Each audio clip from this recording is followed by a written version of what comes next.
Pak Menkyu ini perlu ke Sepertinya iya. Perlu ke PNM. Setelah Dirjen Pajak dulu. Kalau PNM penguatan. Kalau yang Dirjen Pajak sama Bea Cukai emang mesti dilihatin tuh. Gimana industri kita nggak modar kalau kayak begitu caranya. Repot. Nah ini kan mesti diberes juga. Jadi PR seorang Purbaya ini banyak banget. Dia nggak mungkin bisa sendirian. Kalau kita baca buku Sumitronomik itu kan bagus kan. Pertumbuhan ekonomi yang tinggi, kemudian pemerataan pembangunan buat rakyat, sama stabilitas nasional yang berkelanjutan. 3 pilar ini aja tuh. Tinggal diturun caranya kayak apa bentuknya. Contoh, misalnya MBG. Kan dia bilang, kita tiap minggu kalau bisa rapat sama kepala BGN untuk ngomongin apa masalahnya, kenapa belum diserap, apa yang mesti dilakukan. Itu bagian dari dia. Tinggal tunggu aja nih yang lain kan mau ganti-gantian nih. Dia akan ke Dirjen Pajak, dia akan ke Bea Cukai, dia akan ke beberapa sumber-sumber pendapatan negara ya. Kementerian, ke daerah. Kan daerah kan uangnya udah mau ditransfer lagi kan. Kalau kemarin kan dikurangin 60, ditahan, sekarang mau dikeluarin lagi biar di daerah tidak tumbuh. Tidak aneh-aneh. Naikin PBB 1000%. 1000% sebenarnya. ini agak cacat logika ya. Ekonomi lagi susah. Kok malah naikin PBB? Memang. Kepala daerah juga serba sulit. Lah, duit kita dari pusat dikurangin sampai 60%. Terus kita duit dari mana? Yang paling gampang naikin PBB-nya. Sampai 250%, 300%, bahkan ada yang sampai 500%. Nah, terus apa yang dilakukan? Ya udah itu aja.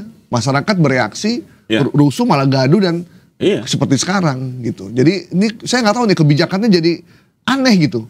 Kayak ini ya, bertolak belakang dengan logika ya. Iya benar gitu. Berbalik dengan logika. Jadi begini juga ya. Kenapa? Saya juga jadi berpikir nih, kenapa uang kita yang itu ditaruh aja di situ didiamkan, gitu kan? Itu buat jaga-jaga katanya mah. Iya buat jaga-jaga, tapi nambah hutang terus gitu kan? Kan aneh kan? Kita punya uang jelas, tapi kenapa ditaruh di situ tidak diutak-utik? Sementara kesulitan di masyarakat bawah seperti itu, ada PHK, ada daya beli turun, macam-macam. Kok nggak diturun-turunin yang ini gitu? Malah nyari tambahan utang. Gimana ini? Iya itu. Saya nggak paham ini. Sebenarnya contoh COVID itu contoh real. Iya. Ketika COVID kan pemerintah melonggarkan kan. Sempat kita negatif ya. Negatif, kemudian pemerintah melonggarkan uang ketat, kemudian digelontorkanlah uang ke private sector, kemudian ke semua tuh. Buktinya kita tumbuh sampai 4,6, 4,9% loh. Itu termasuk yang bagus ya. Yang bagus, malah di dunia yang paling tinggi. Itu bukti kalau uang digelontorin ke private sector, tumbuh. Karena memang kita nih, ekonomi kita sangat tergantung pada domestic demand kan? Konsumsi gitu. Konsumsi. Pemicunya adalah government spending. Iya, government spending, konsumsinya tinggi, kemudian ada investasi, terus ekspor gitu. Betul. Itu jadi satu, jadi barangnya nih. Jadi gitu. memang. Jadi ya udah kita tunggu aja nih hasilnya, mudah-mudahan Purbaya membawa kegagetan yang lain. Tapi yang jelas kekagetan yang dekat-dekatnya Pak Purbaya dulu lah. Yang jelas dirut-dirut Bank Himbara ini lagi berpikir keras. Bagaimana menyalurkan kredit agar produktif ya kan? Iya kan. Jangan sampai hanya ditanam sebagai surat-surat utang. Harapan kita nih ya, kita berharap ini Menkyu baru ini udah kasih umpan lambung. Betul. Ada yang cemes dong. Disemes dong. Ini ya, jangan dilihatin doang. Di umpan lambung, disemes ala Megawati. Nah, Megatron jadinya. Megatron. Disemes OJK, disemes BI. Nah, kemudian di bawahnya Menkyu kan ada Bank Himbara. Bener. Nah udah, jalanin tuh Bank Himbara. Terus di bawahnya kan ada BPD daerah, kemudian ada BPR, ada PNM yang langsung bersentuhan dengan masyarakat. Kasih tuh dana. Jadi barang itu. Mas Sung pernah tahu nggak cerita tentang PNM? Gimana ceritanya? Permodalan Nasional Madani itu. Yang bosnya teman kita. Iya. Pak Arief Mulyadi. Pak Arief. Itu kan satu lembaga keuangan yang memberikan pinjaman lunak dengan angka sampai 1 juta. Dengan baik yang ada yang syariah, ada yang bunganya rendah banget. Itu buat penjual nasi uduk, yang jual cilok, segala macam. Yang tidak masuk di kategori bank ya. Iya, itu dapat. Iya. Tanpa agunan segala macam. Yang penting ada yang ngawasin. Ada satu ketua kelompoknya. Itu mereka terbantu banget. Sangat terbantu. Jadi kalau bisa kayak BRI, kasih tuh dananya ke PNM, biar perluasan PNM untuk masyarakat yang terutama ibu-ibu rumah tangga yang bekerja, yang ibu rumah tangga itu sektorial banget. Iya, sektorial banget tuh bisa jualan keripik segala macam. Itu aja dikasih, tumbuh Mas ekonomi. Iya, betul. Gitu. Gampang sebenarnya. Kasih PNM modal yang banyak biar dia bisa jualan, kasih duit ke masyarakat bawah. Karena mereka tuh bagusnya diawasi oleh kelompok mereka sendiri. Jadi mereka punya komunitas. Oke, jadi ada ketua-ketuanya. Ketua-ketuanya dan saya udah pernah ke kantor PNM, itu mereka punya satu peta gitu, dan dia bisa tahu ini petugasnya lagi ada di mana, lagi bergerak kemana gitu. Keren loh Mas. Real time ya? Real time. Jumlahnya banyak sekali, jutaan jumlahnya anggota. Saya sebut apa namanya gitu. Jadi mereka tuh bisa memberikan, mengontrol langsung, bikin pertemuan setiap minggu, ada masalah apa gitu. Tiap bulan mereka bisa bayar, kalau nggak bayar dibantu gimana caranya, dan itu hidup sampai sekarang. Itu sistem kontrol yang sangat digital dan modern ya. Jadi Pak Menkyu ini perlu ke... Sepertinya iya. Perlu ke PNM. Setelah Dirjen Pajak dulu. Kalau PNM penguatan. Kalau yang Dirjen Pajak sama Bea Cukai emang mesti dilihatin tuh. Mesti dilihat apa yang berkurang, apa yang bisa dilakukan, pengawasannya kayak apa, masyarakat dimudahkan oleh 3 dengan sistem Cortex ini, yang kita nggak tahu bagaimana bikin. Dulu sempat bermasalah gitu. Harganya mahal. Orang mau bayar pajak aja susah gitu kan. Coba bayangkan di Indonesia ini. Ya kan? Jangan sampai begitulah. Ya, termasuk di Bea Cukai. Nah, itu gimana? Kenapa barang-barang Cina yang legal, yang ilegal makin banyak. Iya. Kita kan nggak nutup mata Mas. Bener. Di sejumlah mall, ITC, di mana-mana, di Jabodetabek, itu semuanya barang kodian. Dan itu barang ilegal. Bisa masuk sebanyak itu. Gimana industri kita nggak modar kalau kayak begitu caranya. Repot. Nah ini kan mesti diberes juga. Jadi PR seorang Purbaya ini banyak banget. Dia nggak mungkin bisa sendirian. Tapi dia cuma datang sendirian dari. Iya, makanya dia perlu banyak teman sebenarnya. Dia perlu banyak teman. Sama teman ngobrol. Nanti kita undang ke sini lah. Iya, kita undang. Dia perlu banyak teman. Kalau nggak ada temennya repot. Lawannya banyak. Lawannya banyak. Kalau karena kita tahu background di balik pemilihan dia, udah ngeri dah pokoknya. Jadi mesti dibantu lah nih Pak. Ya mungkin Purbaya ini. Netizen juga akan mengawal kali ya, mudah-mudahan ya. Oh iya. Harus dikawal ini. Ini sesuatu yang langka memang. Kita tuh sudah lama tidak punya seorang pemimpin yang seperti ini kan. Benar.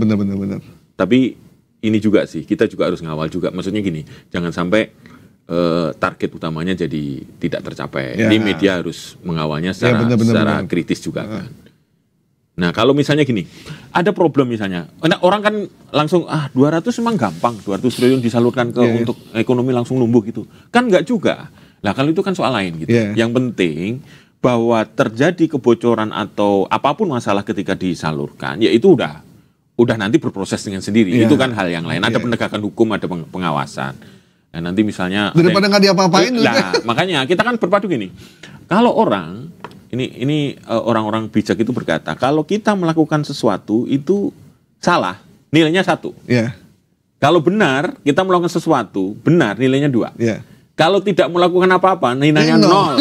Ini minimal ini 1. Sudah dapat nilai 1. Bahwa nanti cocok dan tidak cocok, benar atau salah itu urusan nanti. Kan dia pernah bilang, kalau uang didiamkan di BI, dosa kita 2. Oh ya, gimana? Iya kan? Jadi kalau kita membiarkan uang itu di BI, ngendon di situ lama, dosa kita 2. Tapi kalau kita keluarkan dari BI untuk taruh ke masyarakat, dosanya tinggal 1. Tinggal 1 berkurang. Untuk mengurangi dosa yang satunya lagi, ya salurkanlah benar-benar ke publik. Ke yang membutuhkan ekonomi bawah. Itu 0 dosanya. Dosanya 0. Ganti pahala punya. Gitu, jadi kita sebenarnya nggak kekurangan duit sebenarnya, tinggal tolonglah ini uang-uang yang banyak ini, uang-uang orang-orang kaya ini disalurkanlah ke masyarakat. Kan orang kaya sekarang enak Mas, cuman main saham, main obligasi, tinggal duduk-duduk aja, dia duit datang sendiri. Sementara masyarakat bawah bangun pagi, jualan nasi uduk, jualan cilok, narik ojol segala macam sampai malam untuk dapat uang 20.000. Dapat uang 20.000, keuntungan 30.000, selisih 50.000. Sementara 50.000 buat kita cuma beli kopi doang 2. Iya. Bahkan kopi 1. Kopi 1 cangkir. 1 cangkir. Jadi situasi yang kita rasakan masyarakat nih dari pantauan kita media, orang yang kaya semakin kaya. Ya. Orang kelas menengah makin turun. Yang miskin makin berat hidupnya. Ini realita yang kita capture. Iya. Makanya ketika ada perubahan, ya kita support perubahan itu. Karena kestabilan kalau kita hanya miskin buat apa? Yang ada nanti begitu masyarakat sampai pada puncaknya, kemarahan yang nggak bisa ditahan. Jangan sampai seperti di Nepal. Iya, makanya hati-hati. Di Perancis juga lagi bahaya. Ini semua loh lagi bergerak. Di Amerika. Di Australia lagi bergerak juga. Di Timor Leste. Timor Leste itu Mas, mereka melihat pejabatnya kaya, gajinya besar. Oke. Pakai mobil. Ekonominya belum stabil, dia menggantungkan harapan itu dari orang yang bekerja di beberapa di Australia, di New Zealand, terus mereka ngirim uang ke daerahnya dan bangun. Begitu ini tersendat, nah terjadilah tuh gejolak sekarang di Timor Leste itu. Ini gejolaknya kok hampir bersamaan. Iya makanya di seluruh negara. Makanya kok kayak ada efek domino gitu, muter gitu dari sana. Iya benar. Nular gitu ya. Ini sama kayak ABG Jabodetabek. Jadi ABG Bogor, ABG Cikarang, ABG Cilebu tuh sama gayanya. Pakai hoodie, rambut ini. Mereka nggak ada yang orkestrasi. Cuman mereka ngelihat di sosmed kayak gini, akhirnya sama. Kan kita begitu juga kan? Bergerak di sosmed. Makanya pemerintah perlu hati-hati dalam melakukan gerakan-gerakan yang dianggap menyumbat informasi. Oh iya. Ya kan? Jadi berhati-hati nih. Iya. Masyarakat kalau lagi susah hidupnya, yang bisa dilakukan adalah menonton, membaca, dan menulis. Dan itu adanya di handphone, di sosial media. Jangan sampai rencana membatasi sosial media itu menimbulkan efek yang negatif. Jadi mesti hati-hati betul. Dengan alasan yang jelas gitu.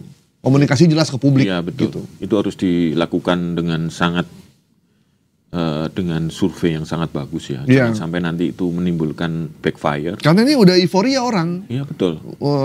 Hiburannya masyarakat.